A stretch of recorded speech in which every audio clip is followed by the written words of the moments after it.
Welcome back to another video. My name is Abby, and today we are talking about the key to changing your self-image and not caring what other people think. Now, if you're new to this channel and you like videos like this and you want more, hit that subscribe button, click the bell. It's going to let you know when I release new videos.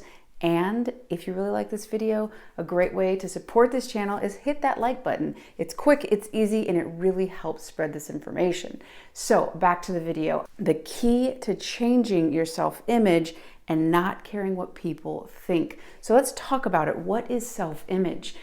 It is easy as it sounds. It's very simple. It is the image that you have of yourself. Now, the problem to self-image most oftentimes happens with what Dr. Joe Dispenza calls Newtonian way of thinking, meaning when I see something outside of myself change, then I'll be more confident. When I go up to somebody and ask them on a date and they accept, then I'll feel better about myself. When I get that amount of money, then I'll feel good. When I get that job, then I'll feel successful. The problem with this, and what you might be experiencing right now if you're watching this video and want to change your self-image, is that these people, these situations, they're actually responding to you. So if you're sending out that call signal, which is if you're asking somebody on a date and you need them to accept so you'll feel better, you go back to the origin, you don't feel very confident. You don't feel very good about yourself. If you're looking for that abundance, that amount of money, you don't feel abundant. You're feeling in lack. If you're looking for that job to define you as successful,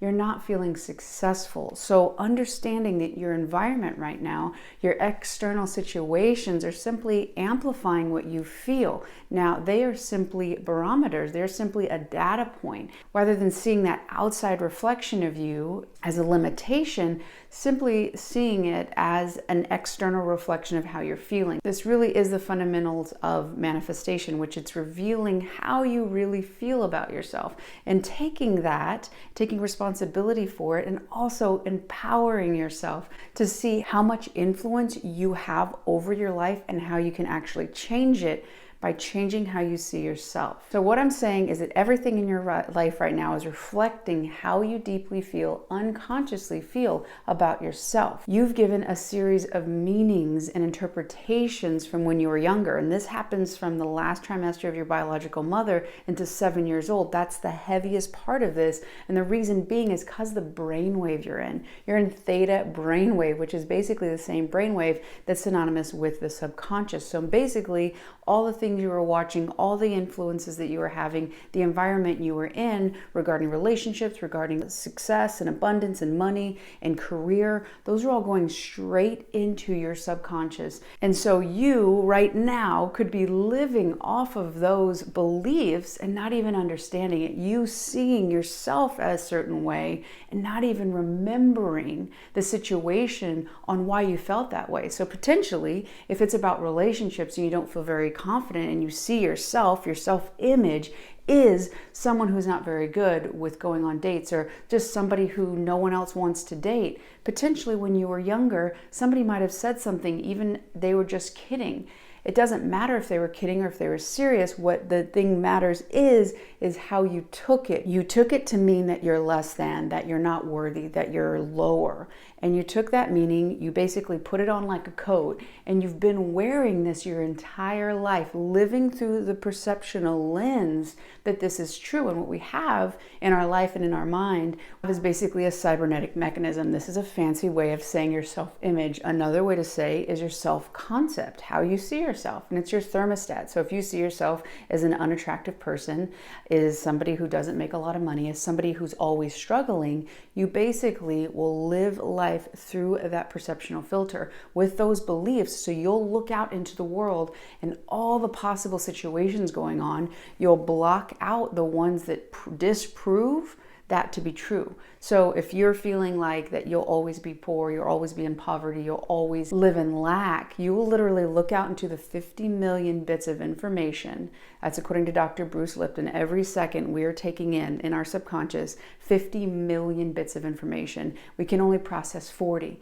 What comes up in that 40? What comes up and what we allow into our conscious mind is going through filters that we deem important. So if you're deeming it to be important through your reticular activating system, that you need to find things and people and situations that are going to show you that you're not very valuable, that are going to reject you, they're going to keep making you feel like you have to chase them to prove yourself, you will find people, places, situations, external circumstances, whatever it is, you will find things to reflect that back to you. That's not because it's true. That's because unconsciously that's what you're looking for to prove who it is that you are in the world, to basically have your reflection back of your self-image. So the thing here is, as a child, you had the situation and then you reasoned on it. And as a kid, you are just a child. You don't have a lot of life experience. So just the same as you would not want a 7 or 5-year-old to make major life choices for you, at whatever age you are right now as an adult, that is what is happening, and recognizing that's what's happening and being able to go back and say, oh, okay, well, why would I be feeling not as confident? What is happening there? What situation happened? Using meditation can really help in this. And then you re-reason on that, and then you can actually take out the old meaning and put a new one in. And I'll give you a personal example of how self-image can change and dramatically change your external situation. Once upon a time, I was a professional athlete. I did track and field. I threw the shot put. At the time, I was trying to get to a higher level. I really wanted to make the Olympic team. Spoiler alert, I never made it. However, I will tell you this, I did really good in high school, and so I saw myself in a certain way. When I got to college, I had these huge dreams and I was going to be so successful and I was going to be so good, and then I actually started to not be very good. And the program I was in wasn't working, and so I actually got worse.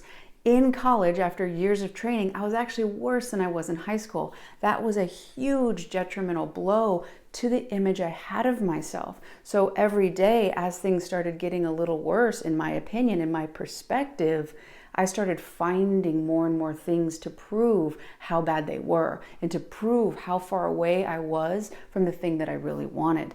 So it made it worse and worse and worse.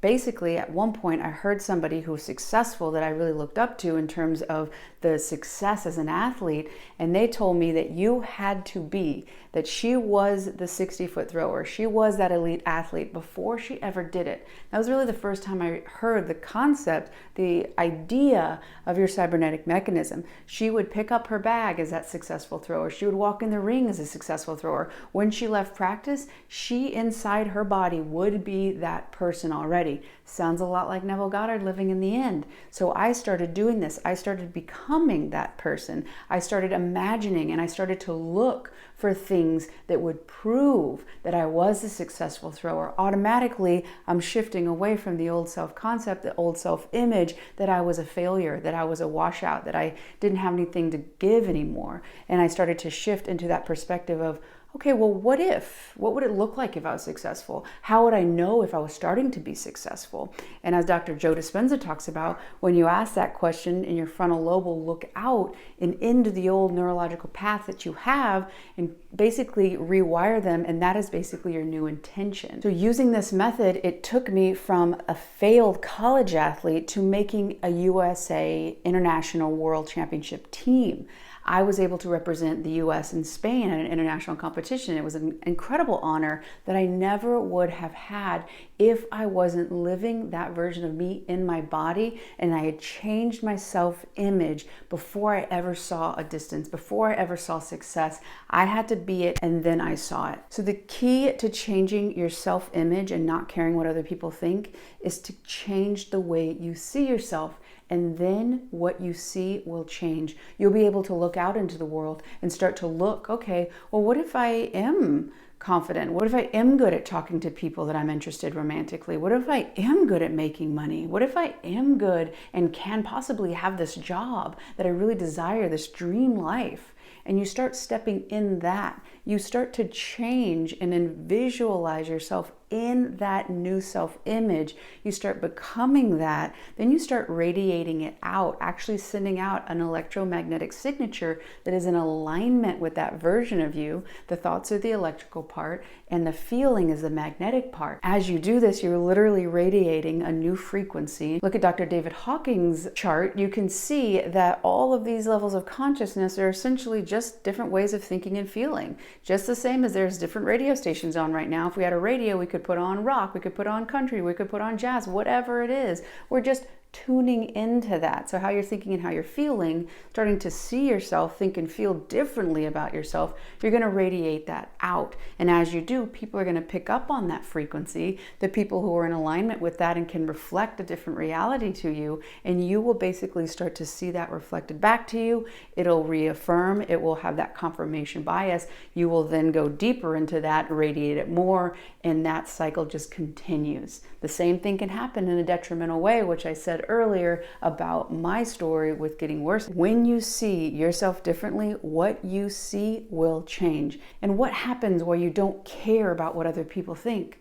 The reason you won't care what other people think is because you will no longer use them as a way to validate yourself to feel better. If we go back to that original example of you go up to somebody and they accept your date and then you feel good about yourself, since you already feel good about yourself and you're already confident and you see yourself as being good at talking to other people and being good at romantic relationships, you won't care if they say yes or no. If you don't get the job, it won't crush you. You won't need that person so desperately to say yes because you know the value that you bring because it is coming from in you. You're not waiting for that thing so that it can prove it to you. You're sending it out and you know that that will be reflected back into your life. The more you approve of yourself and the less you seek that validation from other people, the more you will become and be in that way of thinking and feeling. And eventually the universe has no other choice but to reflect it back in your life.